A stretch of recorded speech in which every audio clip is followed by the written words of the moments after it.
Om ye dharma hetu prabhavam hetum te shantathagato hyavatat te sham chayo nirodha evam bhati mahashramanaye swaha. Om ye dharma hetu prabhava tum te shantathagato hyavatat te sham chayo nirodha evam bhati mahashramanaye swaha. Om ye dharma hetu prabhava hetum te shantathagato hyavatat te sham chayo nirodha evam bhati mahashramanaye swaha. Tiyatha om gati gati paragati rasam gati bodhi swaha. Tiyatha om gati gati paragati parasam gati bodhi swaha. Tiyatha om gati gati paragati parasam gati bodhi swaha. Tiyatha om gati gati paragati parasam gati bodhi swaha. Tiyatha om gati gati paragati parasam gati bodhi swaha.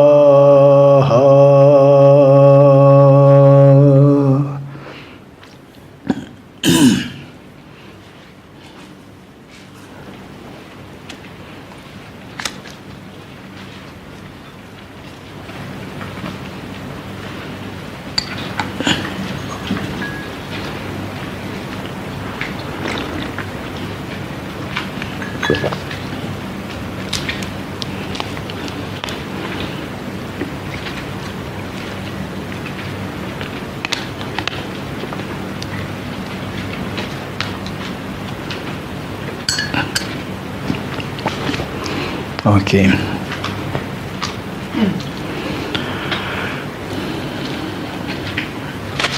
Now the Bodhicitta is the second method. Bodhicitta, the second method. The second method meaning the sevenfold causative method, which was initially taught by the Buddha Shakyamuni, then passed down to Arya Maitreya, then passed down to Arya Sangha, and then of course to Acharya Vasubandhu, and then the many teachers down the line until say Lama Sedingpa, and then the Bodhisattva Adishadevangara Sri Kyana, and then finally to us from His Holiness Dalai Lama and other teachers. Okay, so this is the lineage.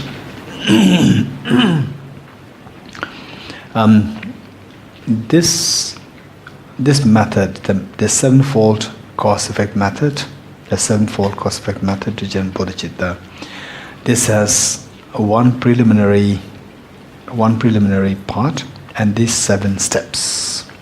one preliminary part and 7 steps. The preliminary part is in Tibetan is Tangyum. Tangyum means the equanimity or Tangyum.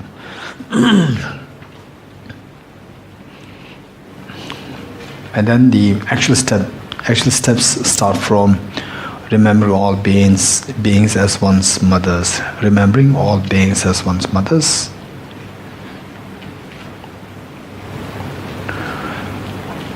Then number 2, remembering their kindness.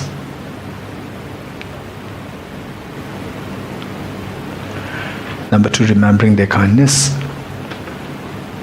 Number 3, repaying their kindness.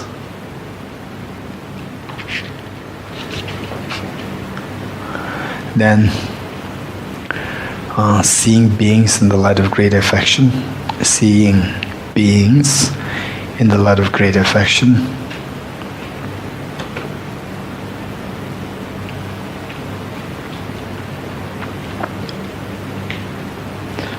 And great compassion. Great compassion.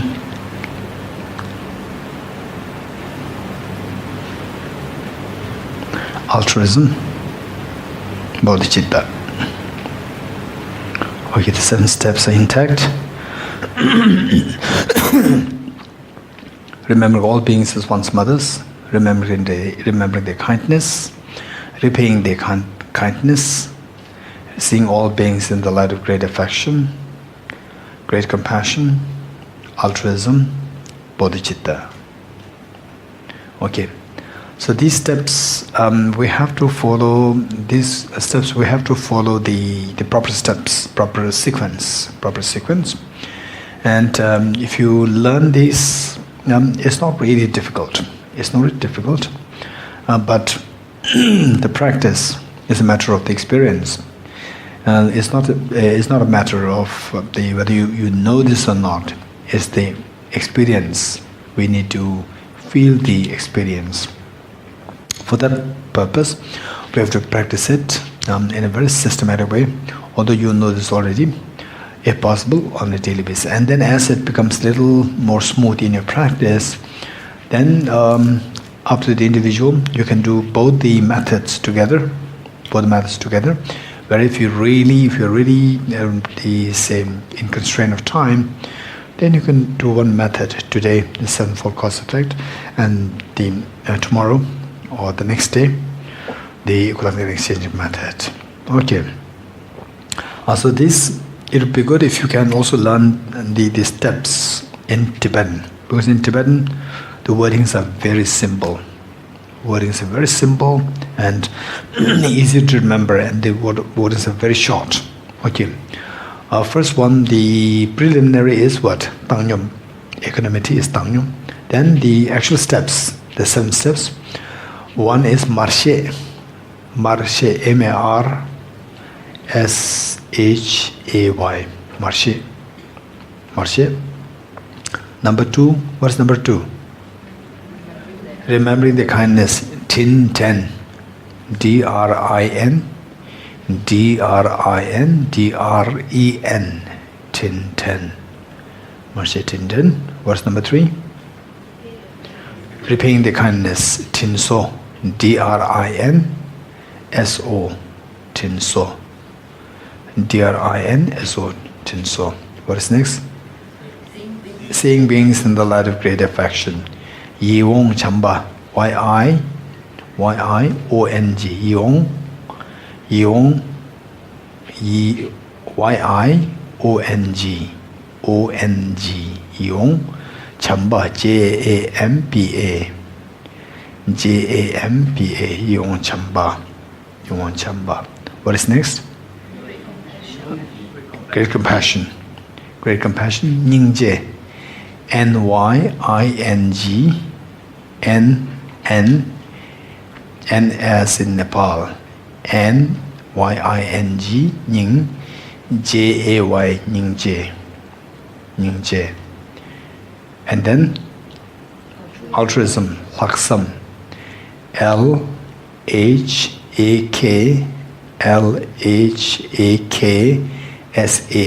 Laksam. What is next? Bodhicitta. Most of you must be knowing that. Changchup Sem. Changchup Sem. J-A-N-G. Chang. C-H-U-B. Changchup. S-E-M. Changchup Sem. / Semke. Semke. S-E-M-K-A-Y. Semke. Okay, so these both words are used, Semke or Changchup Sem, Bodhicitta, right? Okay. One, the equanimity. So this is a purely practice. For the equanimity, the idea is that there are several kinds of equanimity. As to what equanimity means, there are several connotations of equanimity. Equanimity in the sense of, they say balance, sense of balance. Equanimity in the sense of balance, and then the balance in the feeling. Balance of feeling. Equanimity in terms of feeling what? Happiness and miseries, these are two sides, and the balance is the neutral feeling. One, in terms of feeling, is a neutral. And then say the equanimity in terms of attachment and aversion. The balance is again a neutral. Okay, you are not attached, no, you are not averse. The balance. This is also known as equanimity. Equanimity in terms of the affinity. So affinity-wise, you are so attached to someone, that is the affinity of attachment, and the other one is the affinity in terms opposite of affinity, which is aversion, and the balance is neutral affinity. Okay. Then number 3 is equanimity in terms of the application of remedy. Say, for example, say your mother, when you were very young, age the 8, 9, 10, when you don't want to study, and your mother always next to you, hey, study, my daughter, study, my son, study, always like this. So there, right? When you are not studying, and then, hey, study. And they say, okay, yes, I'll do. The mom, don't come, okay? I'll keep studying, don't disturb me. And you close the door and actually not studying. One, and the mother also trusts you, and then you are spoiled. This is one extreme. And the other extreme is, well, hey, study, right? And you say, mother, don't come, I'll study. Well, and then every 2 minutes, mother's coming, right? Hey, study. Then your mind is almost focused there. Mother says, hey, study, right? Again disturbed.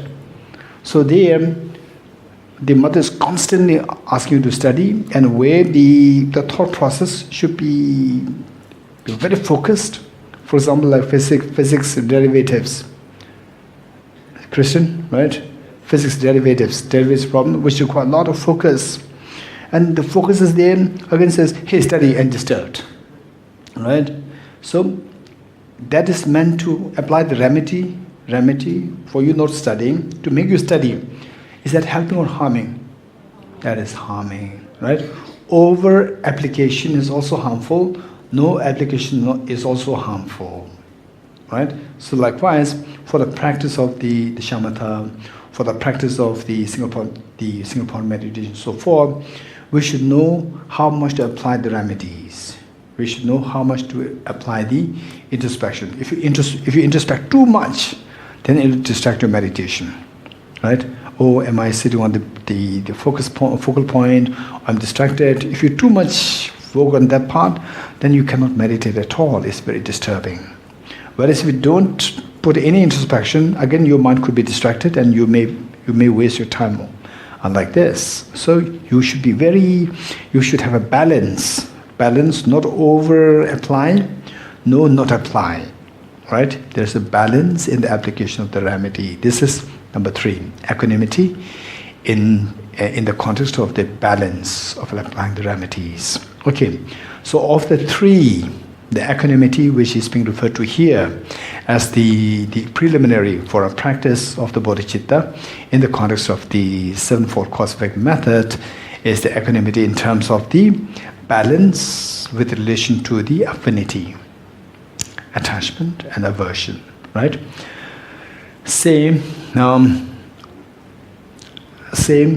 we love our mothers, we love your mother so much. And your neighbors, your what we call as enemies, challenging, difficult people, you don't like them. So our mind is not at all equally spread. Our mind is not equally affectionate towards beings. It's very biased. It's biased. So we have to first of all remove this biases by the practice of the equanimity. How? Same. In your practice, view your mother on your one side, and the other side your enemy, and the neutral being in the middle. Right? First, you start with your, say, the mother, or in fact, the text says mother, but the text also mentions that to whomever you feel genuinely close, and the especially intense affection, one side, and the difficult person, and the neutral person or the people. So with this, first you think about your mother and see how your mind responds. Observe how your mind responds towards your mother or the very affectionate person, towards the enemy and towards the neutral person, how your mind responds. So this is how we have to observe, keep observing. Then we see that our mind automatically flows towards the near and dear ones, like your mother, brother, sister, father, and so forth. Automatically flows, and towards the enemies, the moment you think about the difficult person, your mind simply pulls back. It rejects us. So your mind becomes a little stiff. With the neutral, then you don't care whether they are happy, unhappy. We don't really care. So this is our attitude. This is our mental response. Now, we need to focus on for example, say the near and dear ones, the one to whom you love so much. We think of that person, and we have to work that analytically. Again, we see that this is analytical meditation. It is only through this analysis, reasoning, that our mind can be transformed. Right? Okay. So this very affectionate person.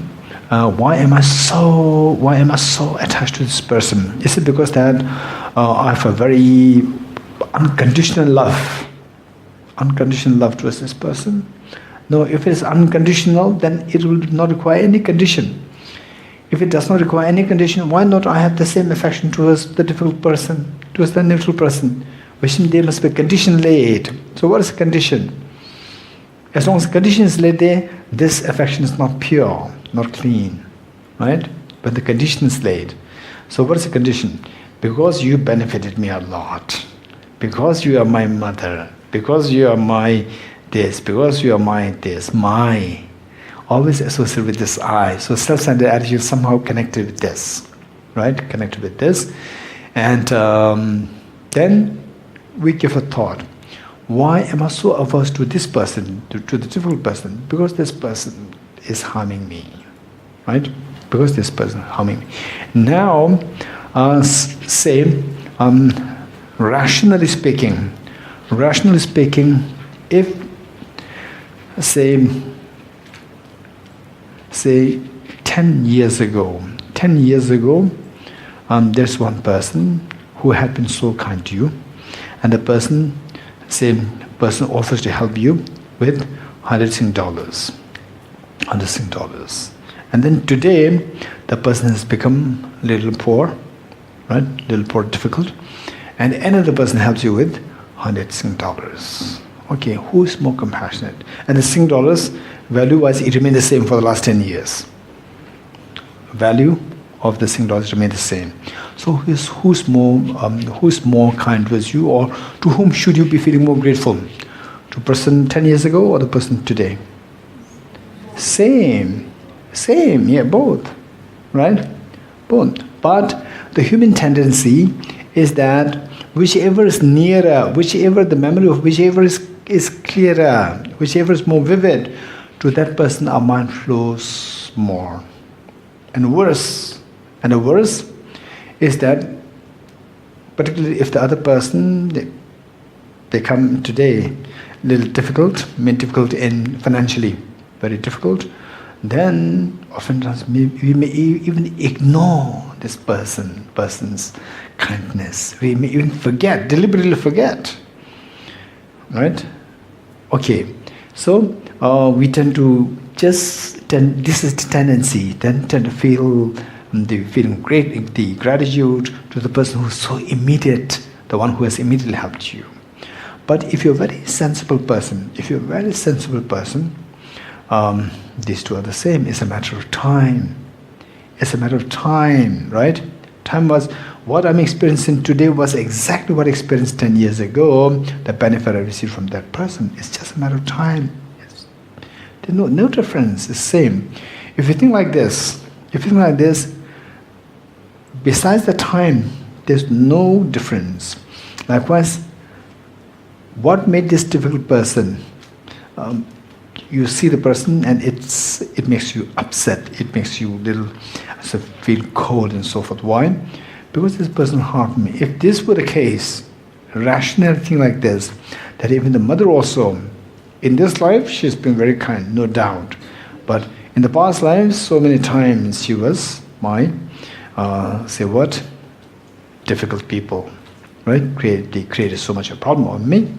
Okay, so from that point of view, okay, if I'm to really feel averse to this person, difficult person, I should be also feeling averse to this and to the mother also, rationally speaking, not emotionally, rationally speaking, right? Emotionally is slightly different.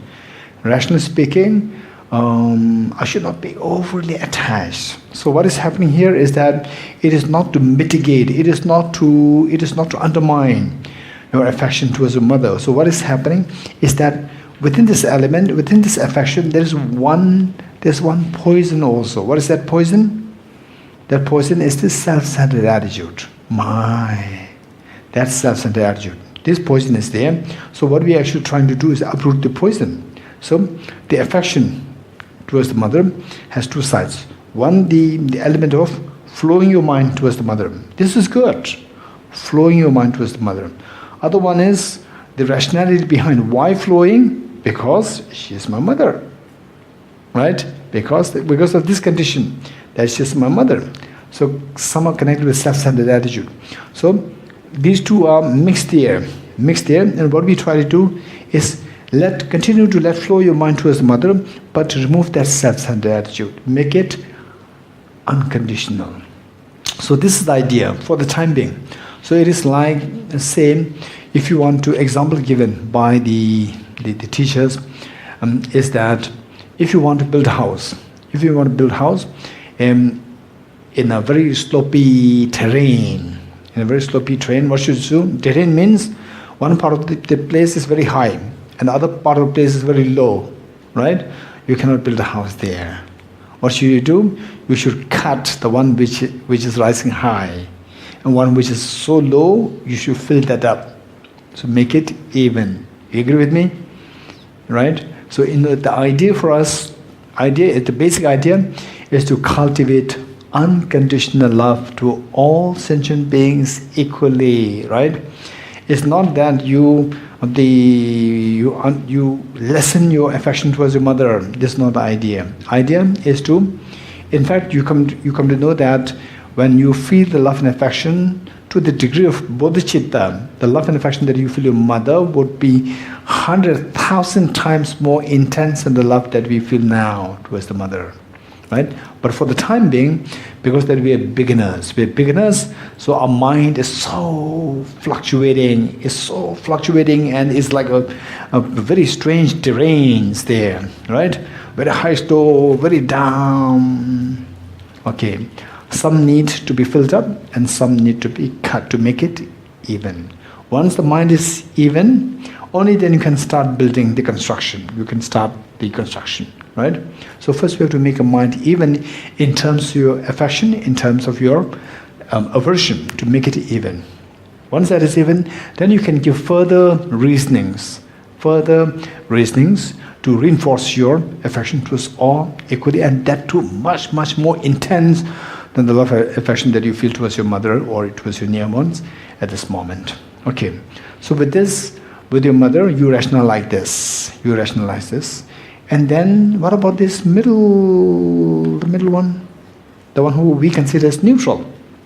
Neutral, although this person is seen as neutral, but in the former lives, the same person have been your mother's, your very, very affectionate person, so kind, and sometimes very difficult, right? So this neutral, this person, which is seen as neutral today in this life, although is seen as neutral today, but in actuality, in the past, if you take into consideration the past, it's just a matter of time. In the past, the same person had been very affectionate so many lifetimes, and many other lifetimes being very difficult to you, very difficult person to you, right? So that way, from that point of view, if I were to feel averse to this enemy, I should be equally feeling averse to this neutral person. If I were to be attached to my mother, I should be equally feeling attached to this person also, because this person likewise had been my mother, my very affectionate person for so many lifetimes. Okay, now your mother and this neutral person, they become like a same, right? If I were to ignore this neutral person, because that he's nothing to do with, he's just neutral person, your mother also in the former lifetimes had been a neutral person so many times. Now, if I would embrace my mother with affection, I should also embrace the neutral person, because the same neutral person had been my mother, had been my very affectionate, someone who's very affectionate to me so many times in the past. So from that point of view, we see that these two are same. Okay. So if you practice, continue to rationalize, continue to think like this, slowly our emotional states change. Emotional states will change. Then, just as you feel affection towards your mother, you start feeling affection towards the neutral person. Just as you feel neutral to the neutral person, your excessive bias toward your mother will also cut down.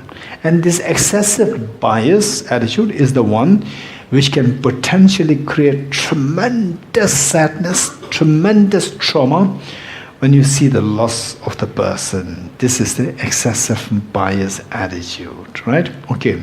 Number 3, what about this difficult person? This difficult person, that's true. This is difficult person. And the moment you can't even look at this person with your eyes. You can't even have eye contact. Why? Because the moment you have the eye contact, it makes you so uneasy. So much of irritation, agitation, and your body becomes tight, and the corrosion comes inside. You have this experience? Terrible is, right? Now, why is that happening? Right? Why is that happening? Because this person has been so nasty towards me. If this is the case, but don't forget that in the past, this person had been your very affectionate brother, sister, father, mother, and so forth, so many times. Are you sure? Of course. Even in this very lifetime, even in this very short lifetime, you see that one person at one point is the worst of your enemies. And same worst of the later part of your life, the person becomes the most close friend of yours. In this very lifetime, say 2 brothers, 2 sisters together. So in the first part of their life, they can't really separate from each other. They eat from the same mug, from the same plate, right? And then at the end of the life, they can become the worst of them. They can't even talk to each other. Have you seen like that? Oh, it's terrible. And then in most of the cases, they end up into litigation cases, right? Terrible, it's terrible. Okay, so whereas that's from the bad side. Now the good thing is that People who are so difficult initially, later, say after like 5 years, 6 years, so forth, they become so affectionate, so close, that whenever the person A is in a difficult situation, person B jumps. The earlier, what you call as the enemy, in the first part of your life, jumps to help you. And whenever that person had the difficulty, you always jump to help me.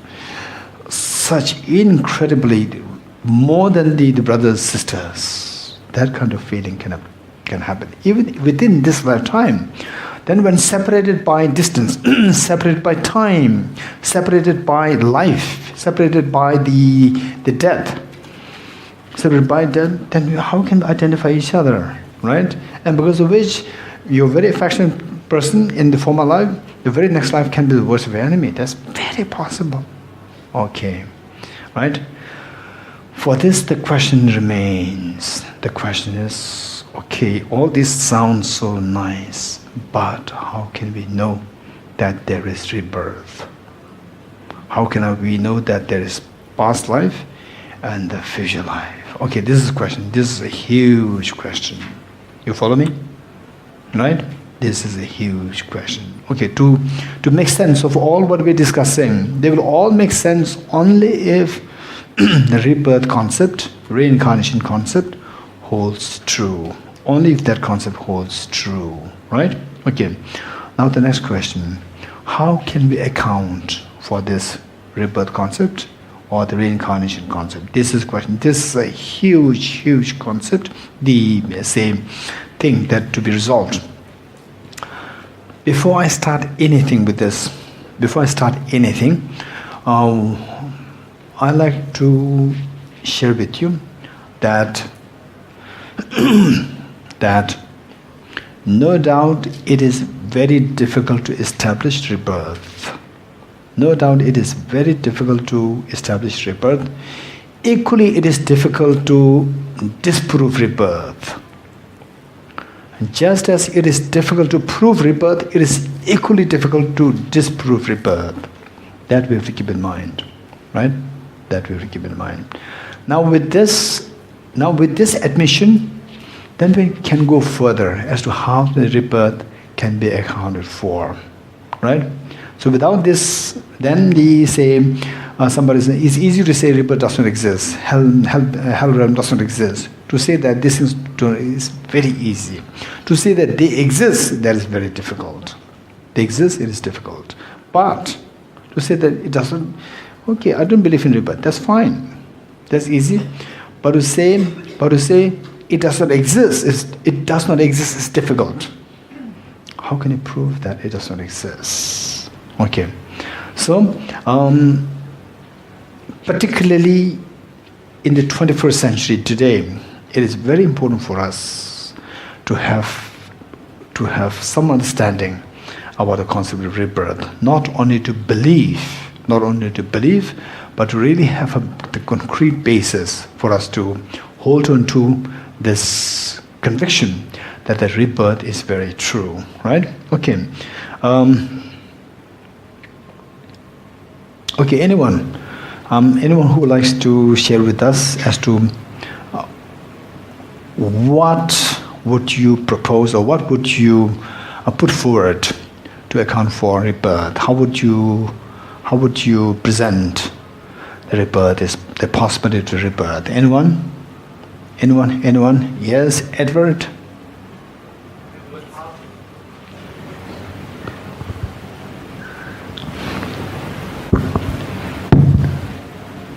Having past imprints of... Say it again? Having past imprints of memories. Memories of the past lives. Okay, memories of the past lives. People who can remember their past lives. Very good. Christian? Just building on Edward's, I was going to say Edward's answer, but just as proof of that, you have recorded stories of unsolved murders and the murder victim actually being able to give evidence that no one could have possibly known to actually solve the murder. So these are cases that are very difficult to, dispel as just, false memories. Okay. Yes, very good. in fact, these many such things were also happening. Many such things were happening. So, anyone else? Yes, Jackie. Two children born with the same pair of parents but have different temperaments. Okay, two children with the same Brought up pair the of same way, parents, but with the different temperaments. Yes, that gives that does help us. But but on the other hand, we also need to know how the genes work and how the brains work and how the brain and mind, the correlation between brain and mind. All this we have to keep in mind. And the genes, for example, say the genes that we inherit is not from just one parent, it's from many chains of the parents, right? Two pairs, 100,000 billions we go back in time, right? If you go back in time, we are all relations, right? If you go back in time, if you check the DNA, right?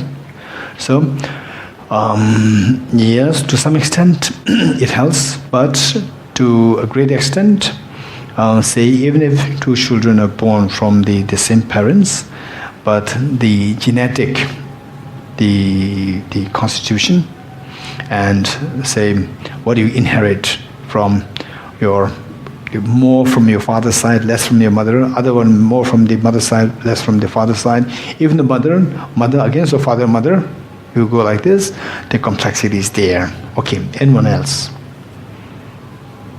Yes, Kim? I think we can analyze the continuum of the consciousness. Continuum of the Consciousness. consciousness, how? So if we were to say that we have a present moment of the mind now, where does it come from? It comes from a previous moment. And if we were to ask where does that previous moment come from, then it comes from a previous moment. And if we were to trace back all the way. Back in time? Yeah, back in time. Then we can say that past lives exist. And if past life exists, we can do a similar analysis to the future moment of the consciousness, and that will also prove that future lives exist. Okay, so this is a good rationality, but we have to keep in mind what the neuroscientists are saying, right? The neuroscientists say Eric Kandel, a Nobel laureate in physiology, neuroscientist, Nobel laureate in physiology, 2004. So what he said in his book, In Search of Memory, this book, in fact I was in America for editing one book of His Holiness, not really editing, somebody else is doing that work, and I'm there to make sure that what His Holiness's voice are correct. For that purpose, I was there. And it was with Professor Paul Ekman. And then Professor Paul Ekman, at one point on his table, there were a number of books. And then I told him, any books on neuroscience? And he said, this book is good, and I'll give you. So this book was exactly the book by Eric Kandel, the Nobel laureate in 2004 in physiology. And then I read this book. It is a very beautiful book. So in the opening of the book, what he said was that according to the current neuroscientists, this is what we need to know. According to the current neuroscientists, okay, two hypotheses. Number one, there's no mind, it's only the brain. Two hypotheses. Number one, there's no mind, it's just brain.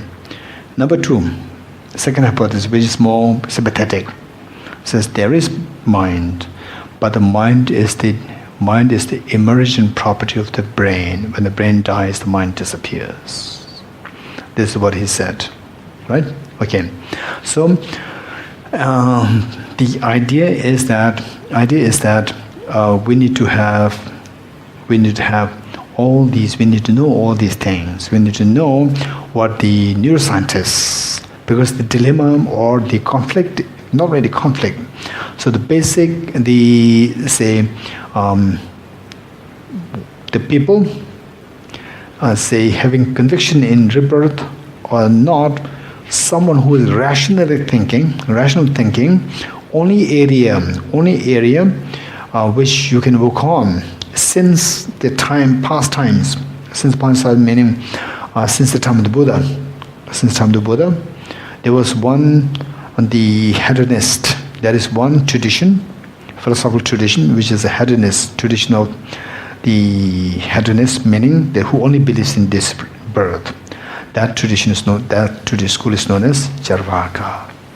That tradition is known as Charvaka, who believes in only this life. And the philosophy is very, very scary. The philosophy is very scary, and actually this is exactly what would be very suitable for many of the people today, right? They would be very befitting. When they meet this philosophy, they will be so happy, right?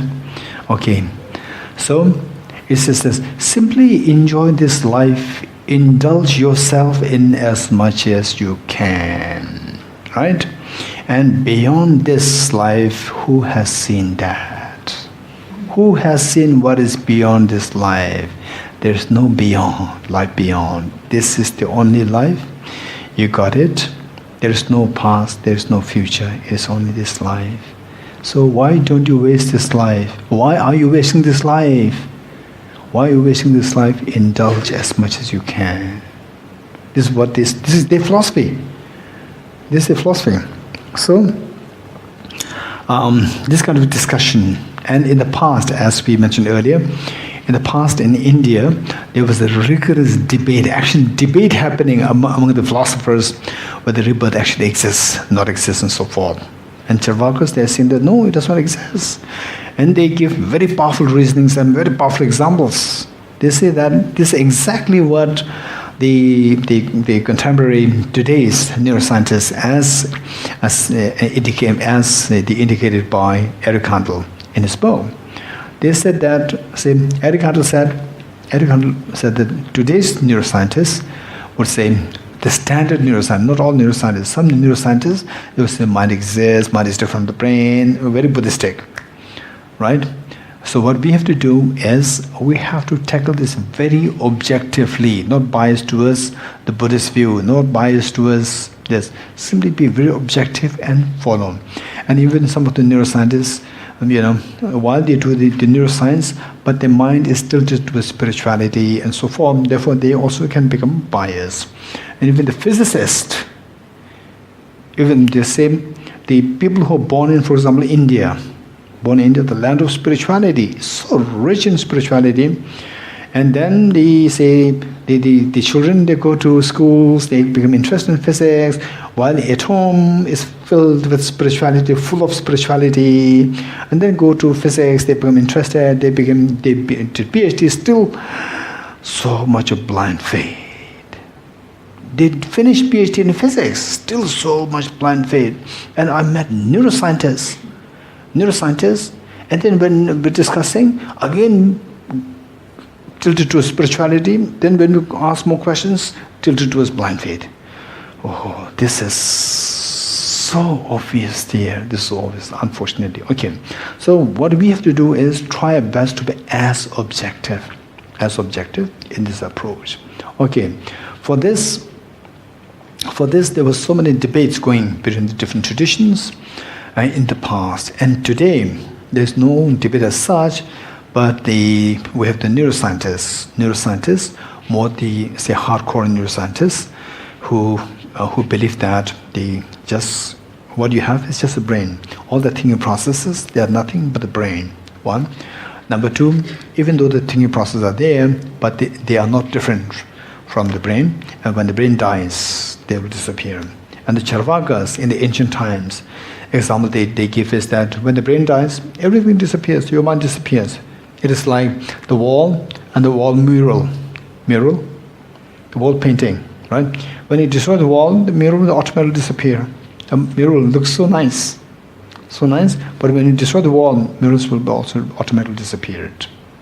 So this is how, when the body dies, the mind disappears. So this is the basic premise of the contemporary neuroscience today, and it is, of course, neuroscience And so now it's not really as sophisticated. Of course, within the last 100 years, or particularly the last 50, 60, 70 years, there was a tremendous development in neuroscience in this area.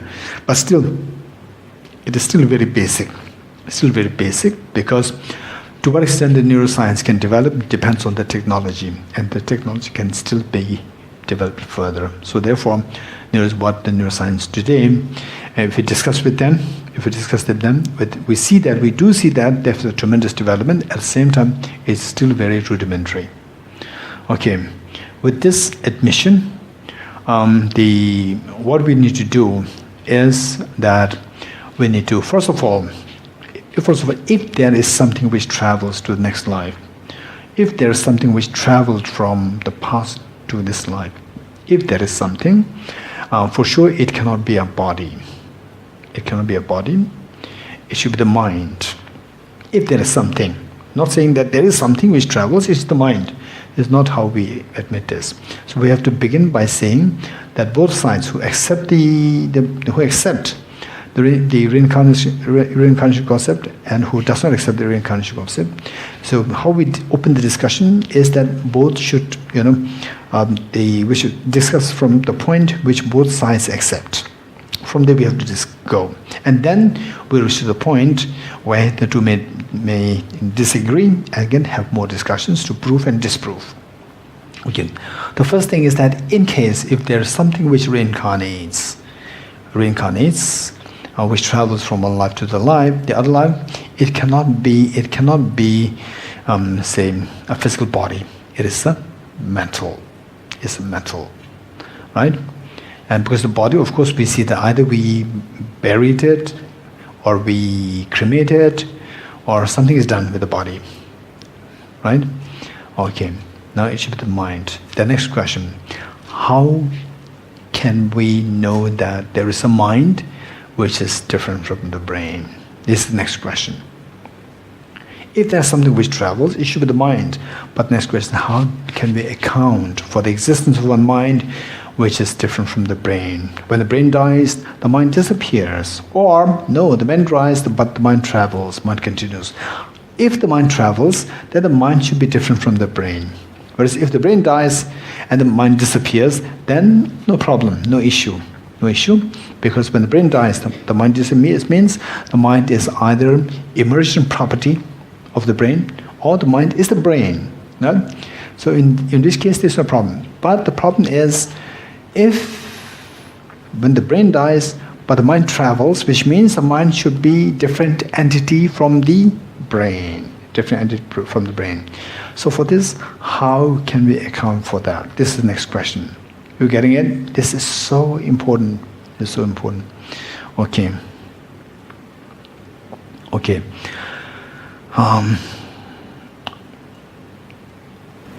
This is the issue which, in fact,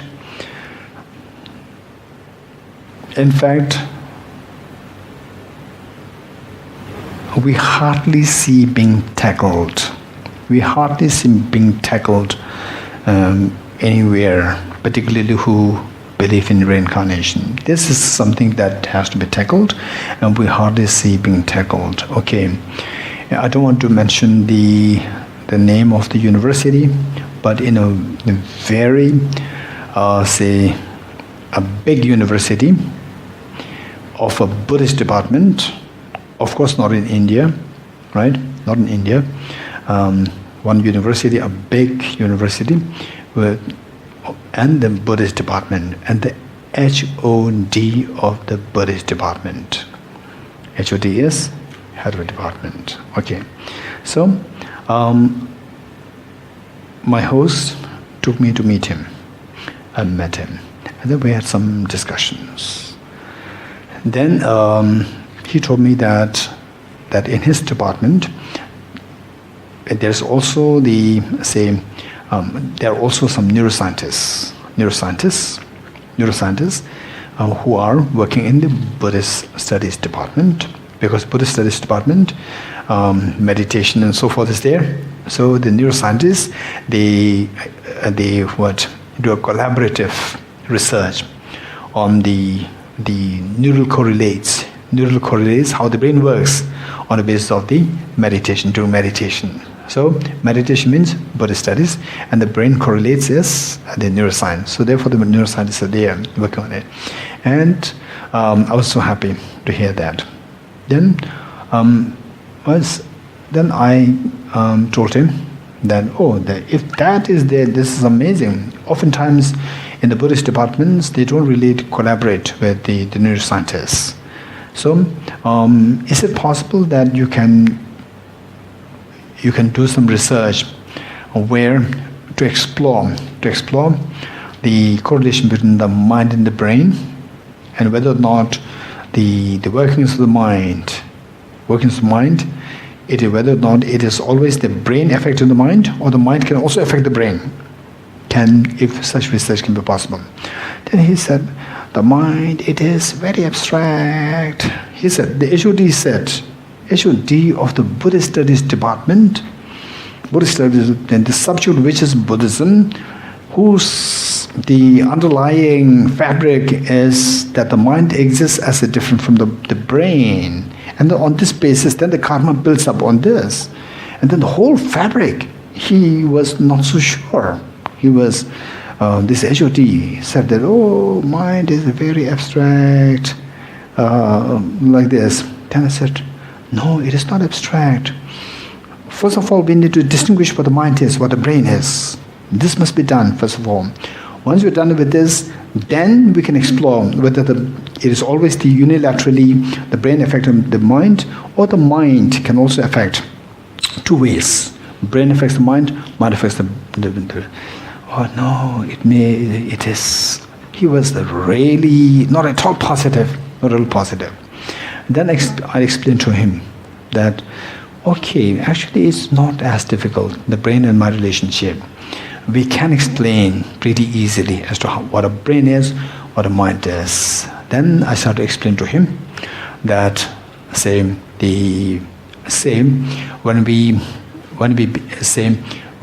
I asked you to think of your mother giving you a red apple, if I asked you to think of your mother giving a red apple, and you're so happy, right?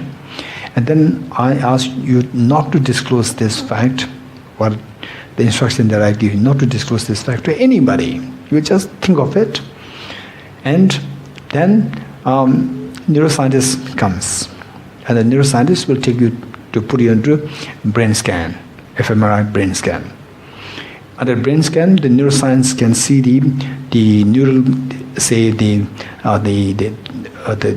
synaptic conditions, the connections, and the transfer of the transmitters, the movement of the transmitters, electrical or chemical, whatever transmitters moving here and there, the brain waves, the neuroscience. But neuroscientists cannot see what you are thinking, right? Neuroscientists cannot see what you're thinking.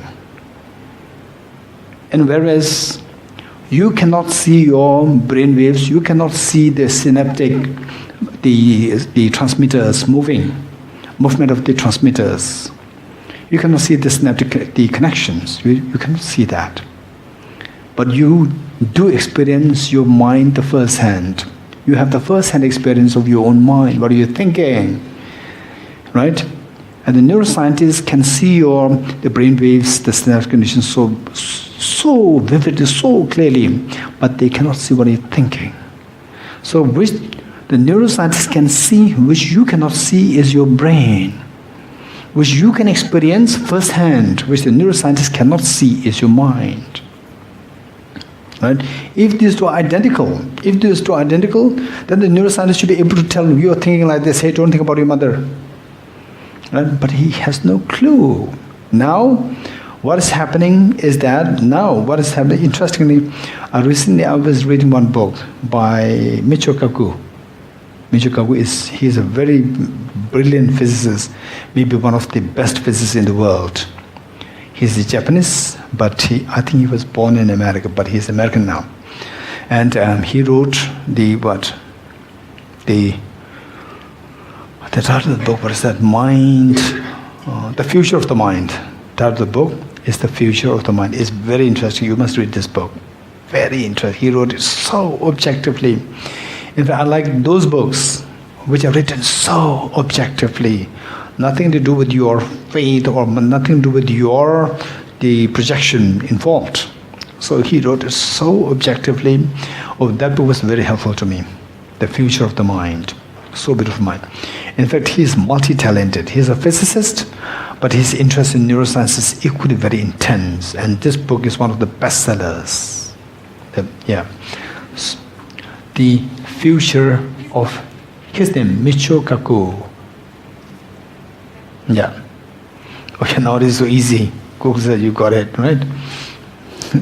Well, thank you. Michio Kaku, right? Michio Kaku, yeah. Okay. So this book is amazing. You must read this book. That's very interesting. And okay, so now,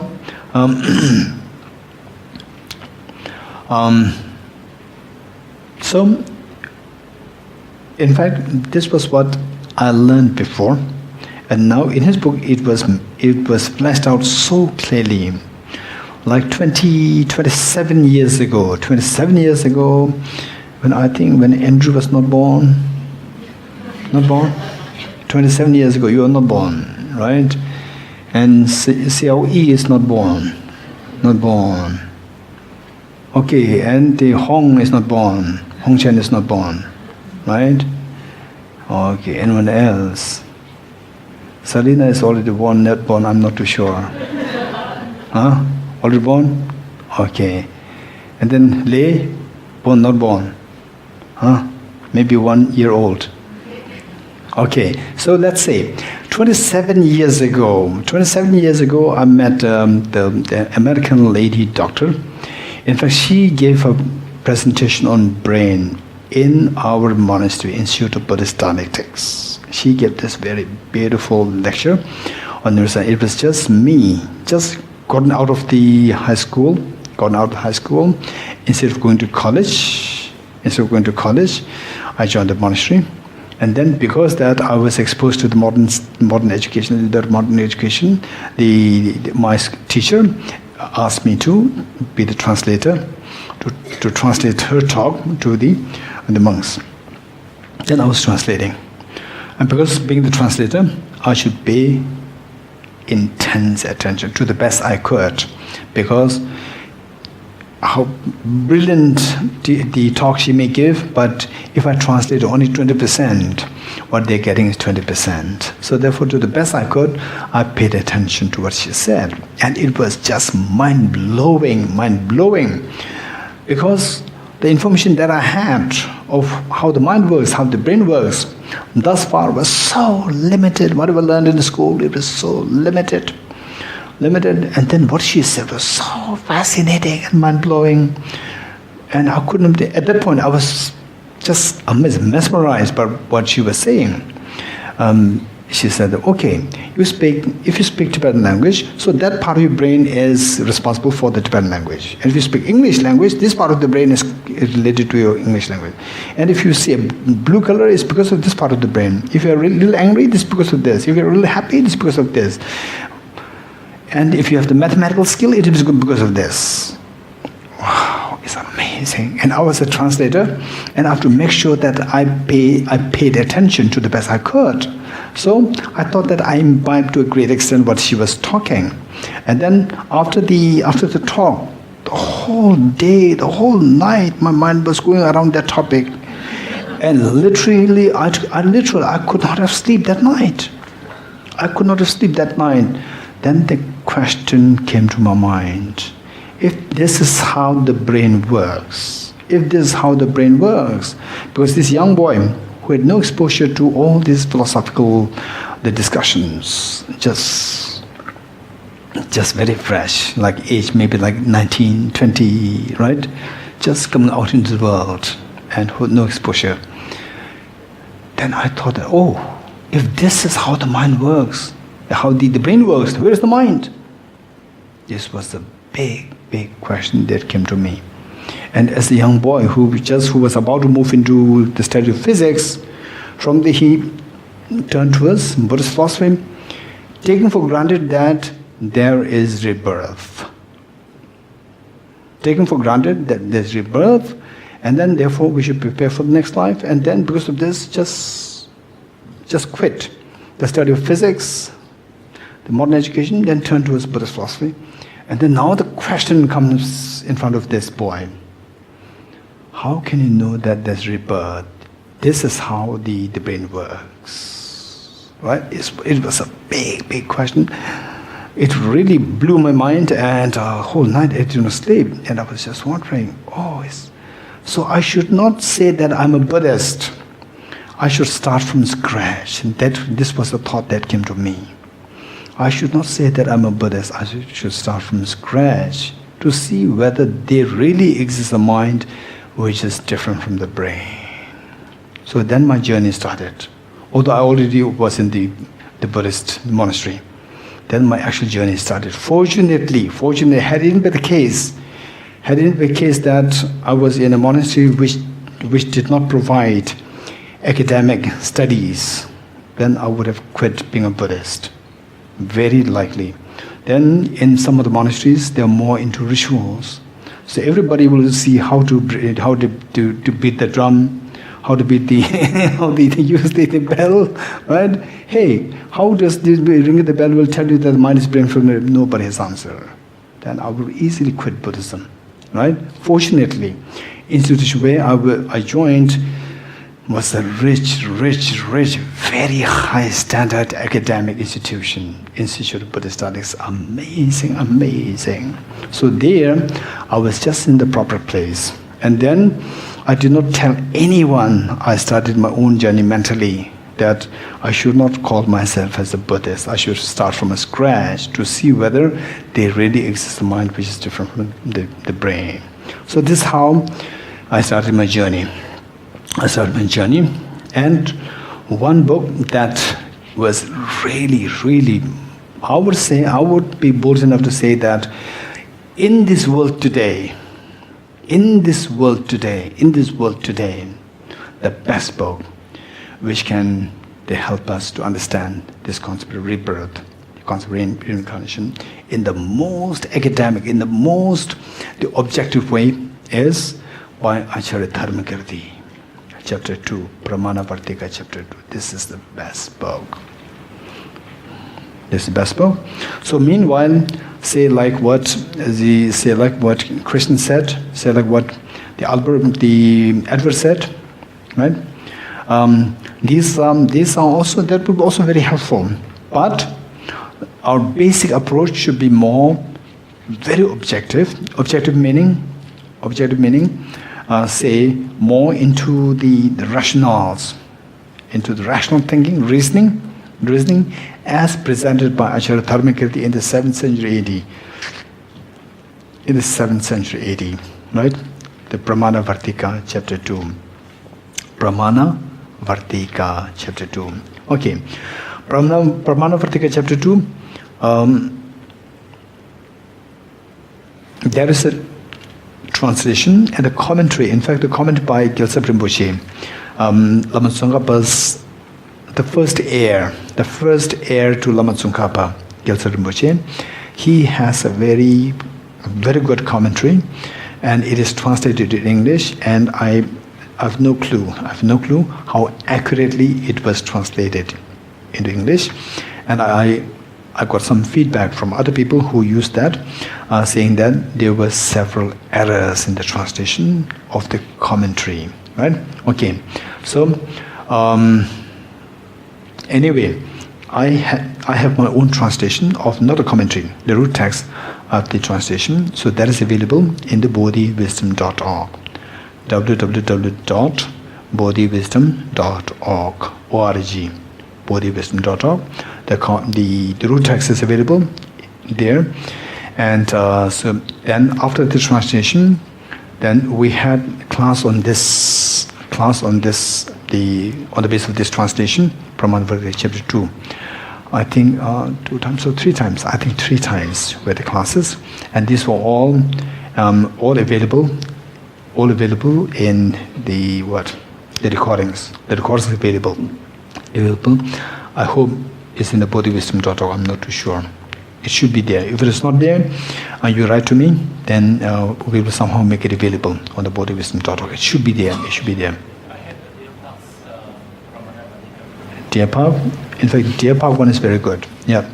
I think that would be a better one.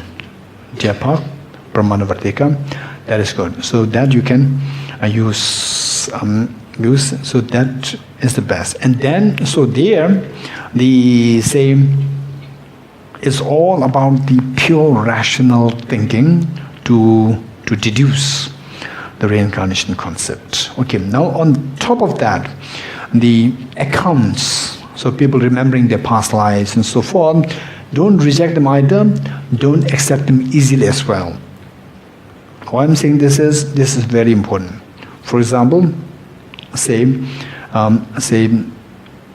once there was a Mind and Life conference. Very likely most of you know about this conference, Mind and Life conference. Now there's a Mind and Life Institute also. So all started by His Holiness the Dalai Lama and a neuroscientist, a world-renowned neuroscientist, Francisco Varela. So now, unfortunately, Francisco Varela already passed away.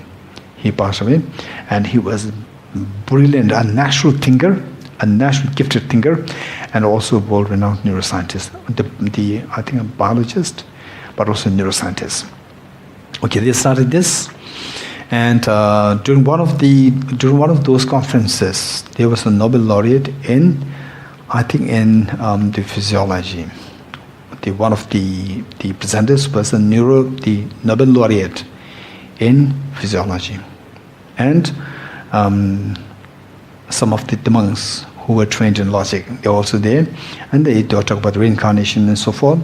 And he said that reincarnation, it makes no sense. The Nobel laureate in physiology, he said, reincarnation, it doesn't make any sense. And how do you explain it? So one monk was trying to explain. I do not see this. I wish I was there, but I was not there, right? And this is what I heard later on. And the monk explained, oh, there's reincarnation because people, the young children, they could remember their past lives and so forth, right? And then he said he was so confident, Nobel laureate, he was so confident. He did not lose his composure. So he told the monk, I see, right? He said, I see, okay, young children, they remember the past lives. Then the monk said, yes. Oh, the monk thought that he was interested. Okay, yes. And he said, ask this young boy or the young child, to go to wash his mouth and come back and say the same thing again. Do you understand what he meant? Ask the child to go back and wash his mouth. Come back and see if he can say the same thing. Do you understand what he's saying? Child was telling lies.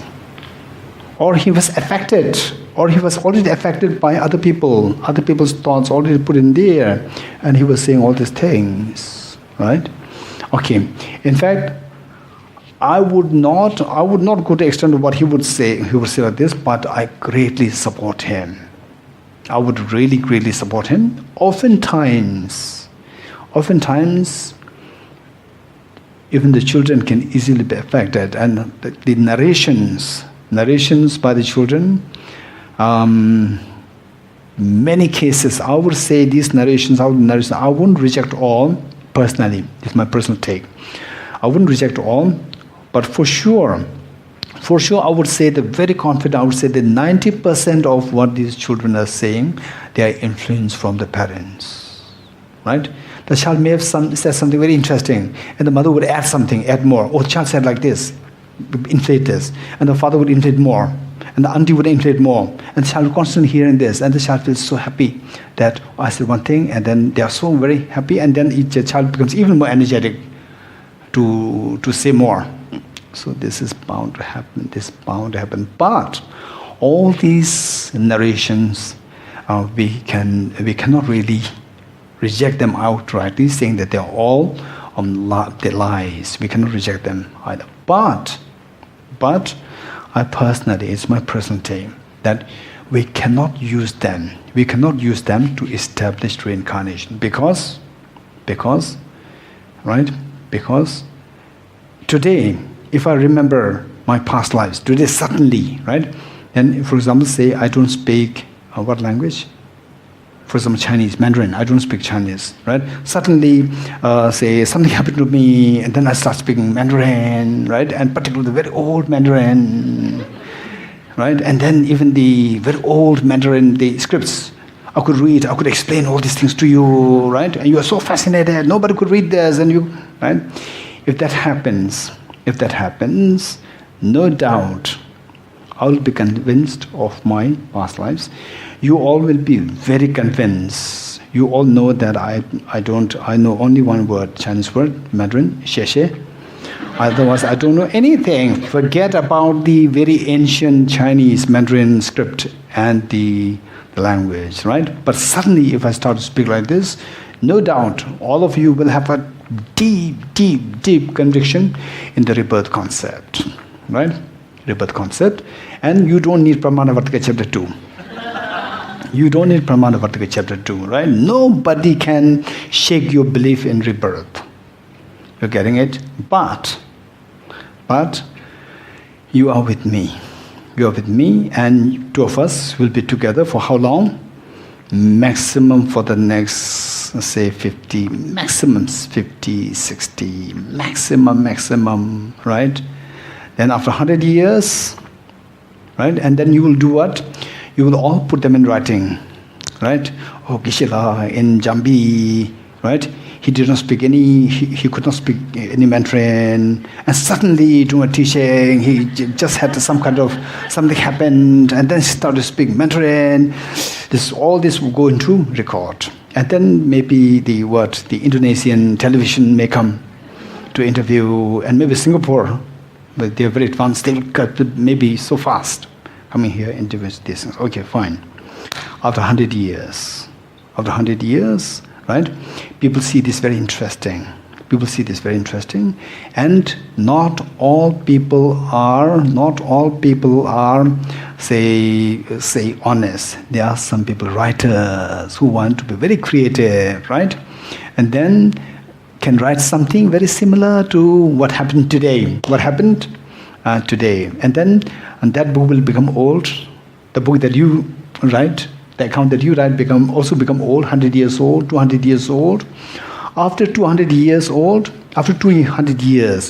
which of the two books, how can you distinguish which of the two books is the accurate and the one is fake? How can you distinguish? There's no way by which we can make the distinguish that this is accurate and this is not accurate. So just as my account that you're going to write is going to be so accurate, which people can believe, which people might believe, people also believe in other. There's no distinction. You cannot distinguish. Just other people may doubt on the other book, the people will also doubt in the book that you're going to write now. So the thing is that the actual narrations can help at the best the first generation and the second generation. Beyond that, the account of what you're going to say and the account of a fake one, these two become the same. You cannot distinguish the two. Right? So therefore, this does not help. Narration, it really does not help to prove the rebirth after 2-3 generations. At the most, it can help us the first and the second generation. Right? For example, say this book, what is that? There was one, the medical doctor, Dr. Stevens. Who?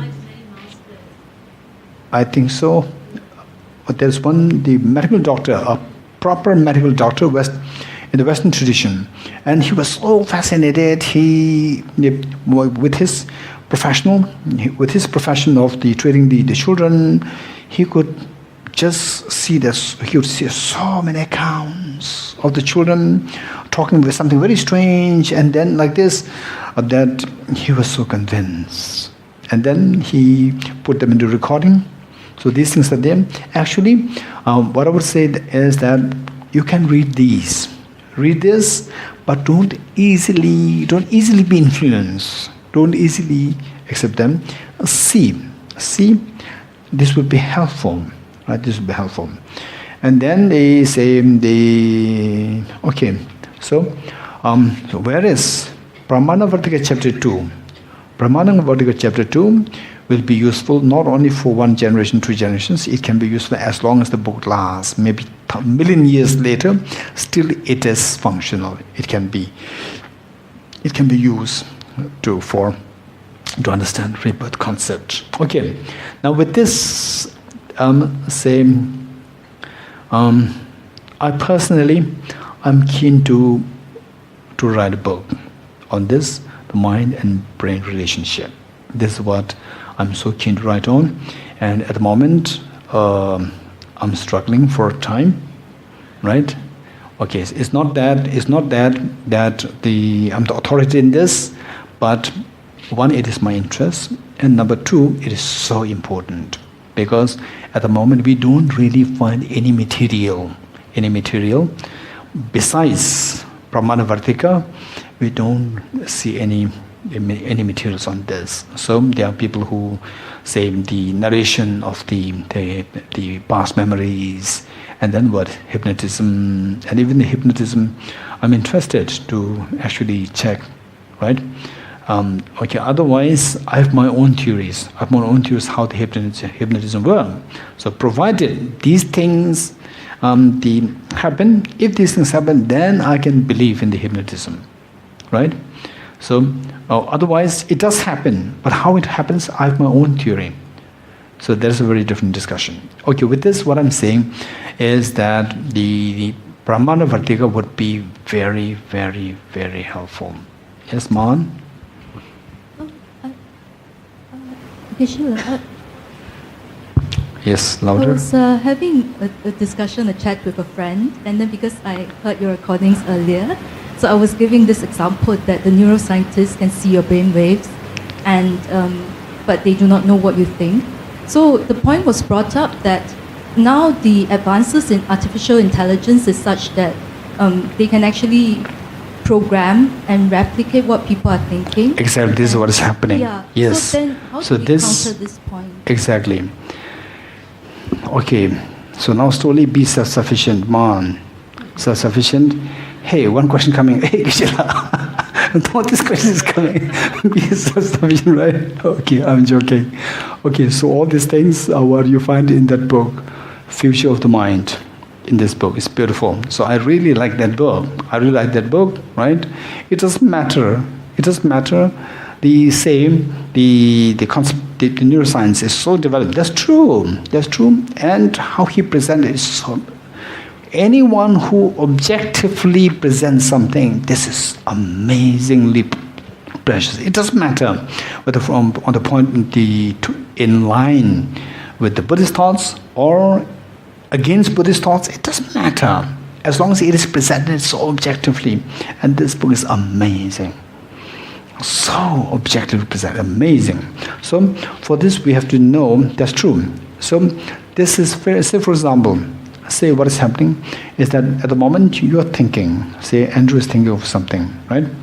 And then neuroscientists, they put you on the electrodes to check your brain waves.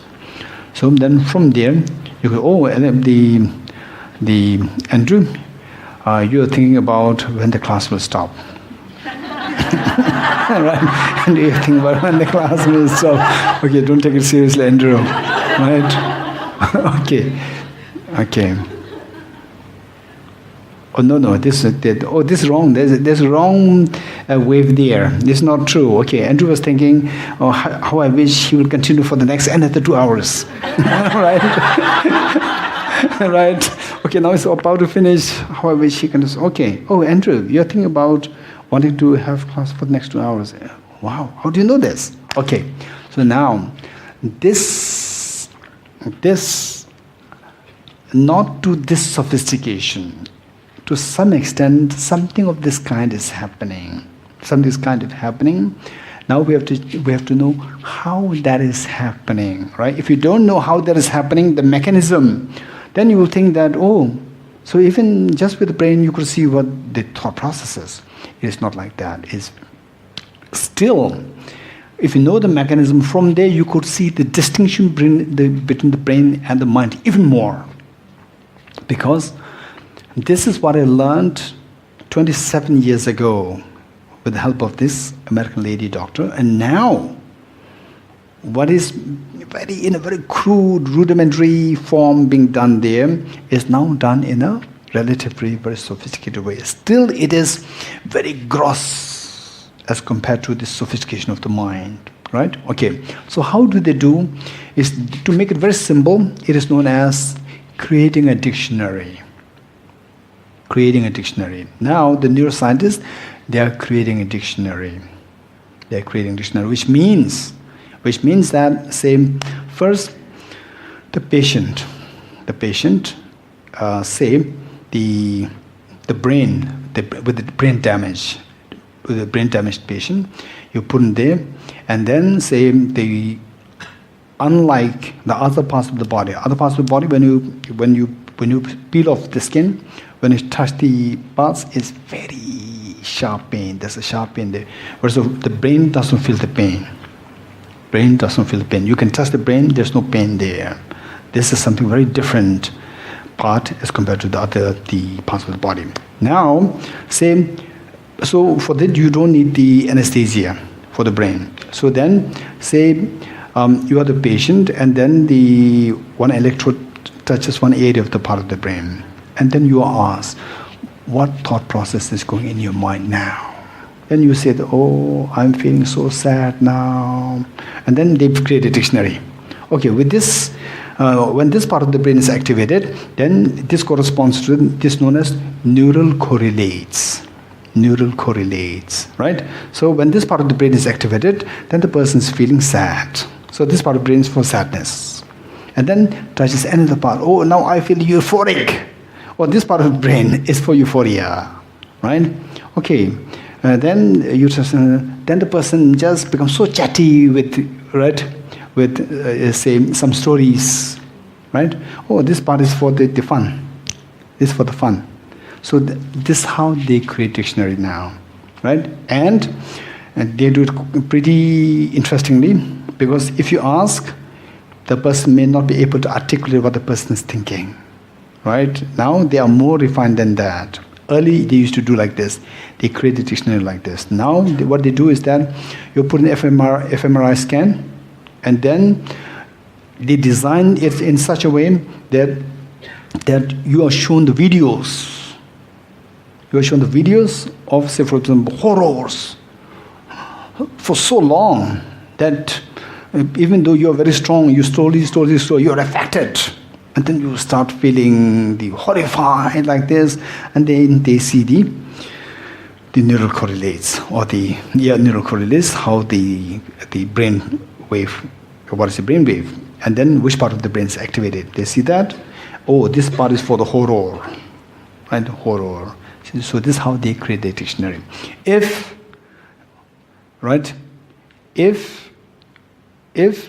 by seeing this part of the brain and this horror, right, they don't really create a dictionary. Oh, just by seeing the brain, oh, you are horrified, or you are sad.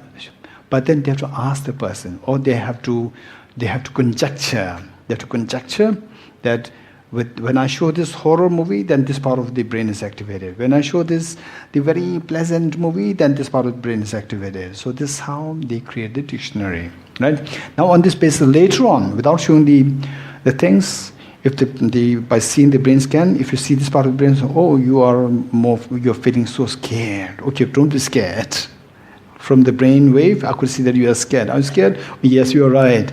And it's as though the neuroscientist has a clairvoyance. Actually, it's not. It's because of the brain correlations from the dictionary that they have set up, they have designed from long time ago. Right? Okay. So, with this, the idea is that the brain and mind, we should have as say, the great inquisitive as possible, and explore as much as possible, right? And that is very important. So with this, we see that the brain and mind nowadays, the neuroscientists, what they see is that they see that not only the brain affecting the mind also affects the brain. There's mutuality of the affecting.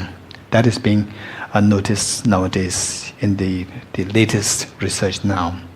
That the brain affects the mind also affects the brain. How? If you are trained to meditate, say first they scan the brain, and then when they see that, okay, these are the neural connections, synaptic connections, and then, okay, this part of the connection is so weak. This is usually for the compassion, but that is so weak. And then you are trained to meditate on compassion. And the person practices compassion for an extended period of time. Then after that, the person again put in the scan to see that part of the brain, the synaptic condition which was weak earlier, now new connections are created. Which otherwise would not be possible. It happened all because of the pure mental training which affected to create new synaptic connections. So these are things which are new developments happening. Okay. And now because of which, nowadays, even medically speaking, say earlier, right, if you say that, oh, I have this problem, then the doctor will directly treat symptomatically, right? Whatever symptom, which is you treat the symptom, and they will not go into the what is the real cause. Now they discovered that the symptoms is one thing, you just treat symptomatically, it does not help, right? It does not help unless you deal with the root cause. Oftentimes the root cause is the stress, and the stress coming from some factors. As long as the stress is not addressed, how you give the medicines, they will temporarily heal, again the problem will come back. It's not purely mechanical. Thought processes are heavily involved, right? Mechanically trying to improve it, it cannot heal it, it cannot be healed. Temporarily healed, and again it will come back.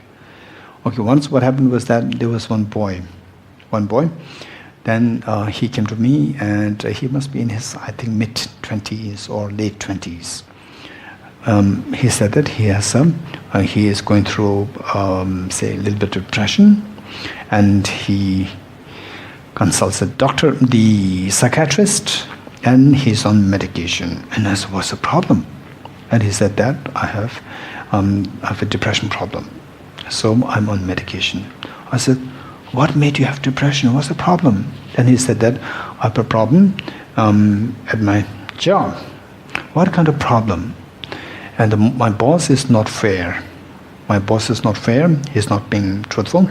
So what he does is that I'm a senior, much senior as compared to the other staff, and the boss gives promotion to the other staff because the other staff, they were some of his nephew, his brothers, his friends' nephew, they're all connected like this, right? So they were all given promotions, and he's always down there, and then this makes him. Then I told him, okay, now you're on medication. He said, yes. And did you already quit the job? He said, no. What's the point of medication? The problem is not because there's a genetic depression, there's a genetic factor for the depression. It's not that. If it's a genetic, you can cure with medicine, whatever. Because of this boss. As long as the boss is there, you're going to have the stress. And this stress will continue to drown you into depression. And then with this situation, any medicine they are taking to remove the stress or the depression, these medicines are poisons. Because these medicines, they can numb your, say, the neurons and so forth. And also, these are poisons. They can affect your body. Whereas if it is purely some of the factors, then all the other factors are cut. Like this job, you quit. You go to a job where the boss is more compassionate, more so fair, and so forth. And then the depression is there. Then you can come out of that. And if the need be, you can go for medication. Even without medication, you can be healed. Right? I told him that with this job, you continue with this job, and then you take this medicine, you are killing yourself. Don't do this. If possible, what do you do? Okay, don't quit the job right away. Look for another job where the boss, you should know that the boss is very sensible, kind, right? And it may be less paid, it doesn't matter. Your health is more important, right? And then with this, if the need be, if you have to take the medication, otherwise don't do it. Okay, now medically, in many of the advanced, the medical professions, the professionals, what they say is that even to healing, the positive thinking has a tremendous role to play. Positive thinking. So it's not purely the doctors who can decide you will be healed in 10 days. You will be healed in 5 days. No, it depends on your positive thinking.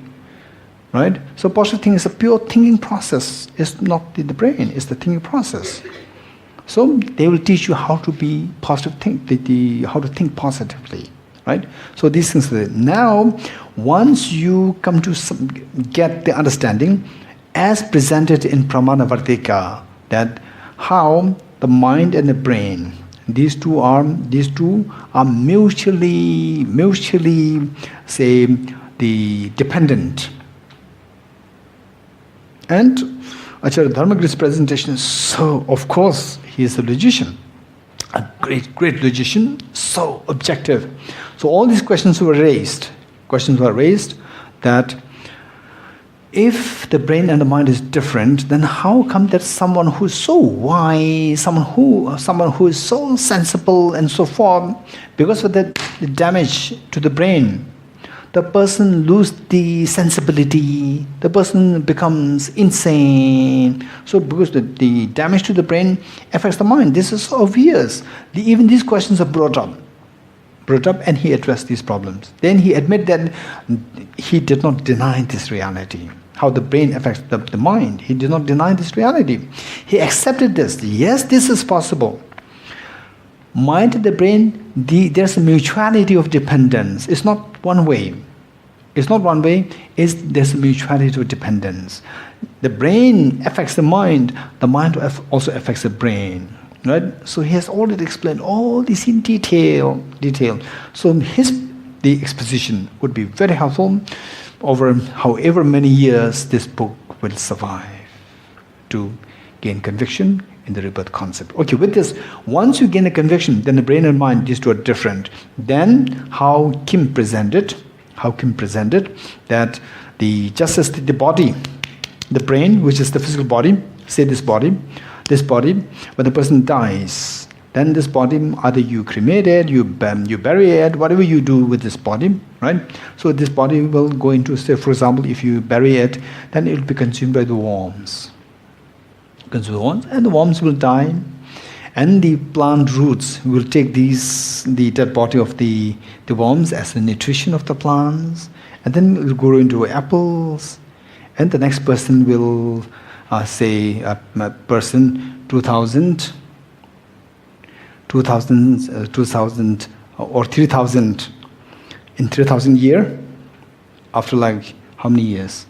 After 1000 years later, somebody will again eat the apple, which is actually your body. Eat the apple, and this apple will make his cheeks red. Actually what? The body of the other person, that person has turned into his part of his red cheeks, right? And again this person will die, and again will be consumed by the worms, and worms will die, and they will be again taken as the nutrition by the carrots, and by the carrots, and by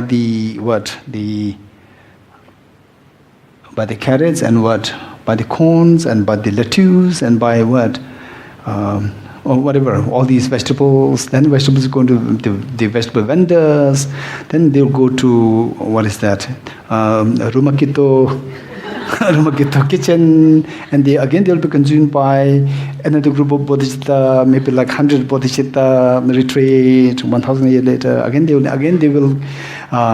have a little bit of diarrhea. So this is how. So the point is that this body, which consisted of what? Which consists of the cells.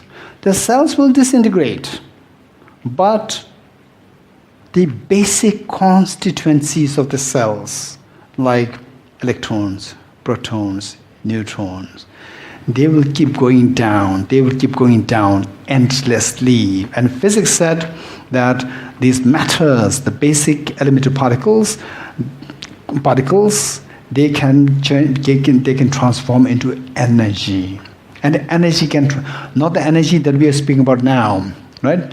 But the energy, and the energy can be transformed back to the basic part, the elementary particles, electrons, protons, so forth. Meanwhile, admitting that the continuation, whether in the form of the elementary particles or the energy, the continuation will never cease. Don't forget it. This is according to physics. With the physical body, in other words, my physical body may disappear as my Lordji's physical body, but the continuum of the basic constituencies will continue endlessly. That will continue endlessly. And if you ask why the continuum does not end, only answer that you have is that, only answer physicists will have is that there's no reason, there's no third factor which can terminate this continuum, right? Likewise, the mind. After establishing that the mind is different from the brain, likewise the continuum, the mind continues. Today's mind continued from yesterday. And right, it's not that yesterday our mind was not as sharp, and today suddenly our mind becomes like His Holiness's mind, right? No, it's impossible. What our mind is today is a direct derivative of yesterday's mind. And what a mind tomorrow is going to be direct derivative of today's mind. You go like this in the future. You go back in time, in the past. So there we see that the mind continues. The first moment of conception in the mother's womb, the mind there, it also came from another mind. So what is that mind? That mind is the mind of your past life. And this mind, the last moment of your mind with this body, the body terminates, and the mind, continuum terminates, meaning the body terminates in the form of the human body, but the basic constituencies keep on continuing. Likewise, the basic constituency of the mind will keep continuing. So this mind, the next moment of the mind, that becomes your next life. Right? Okay. So for this, the most important thing is, how do we know that the mind and the brain, these two are two different entities? And that is the crucial point. That needs to be addressed. Okay.